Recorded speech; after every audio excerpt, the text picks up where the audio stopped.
Kapitana. Sao?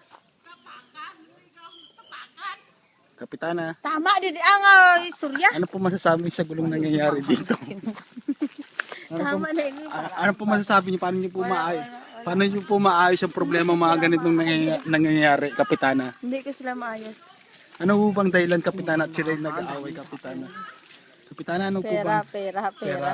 So, paano yung mga ganitong sitwasyon po? Paano po ang ginagawa niyo bilang leader ng inyong barangay? Tama na yan. Hindi seryoso po, Kapitana. Para po sa kabubuti ng barangay, paano po ang ginagawa yung pagsasaayos at kagaya Tama nito? na. Ano po yung ginagawa yung mga Tama din abi bakal di ka to kakape. standard procedure? Kaya paano po yung magkakasikitan po sila? Ano pong gagawin nyo? Ano pong ginagawa nyo, Kapitana? Kapitana, sandali po, interview lang po, katanungan lang po, Kapitana. Tama din ta. Ganun lang po, puro tama, doon lang po dapat ang sasabihin nyo. Wala po kayong action ginagawa, Kapitana. Mamaya pinatawag na yung may-ari ng lupa. Pinatawag na po. So, ganun lang po ang gagawin nyo, Oo, Kapitana. pupuntahin siya dito. So, pag yung mga pangyayari po ganun, Tama Kapitana, din ano para pong tayo gagawin nyo, Kapitana? Tama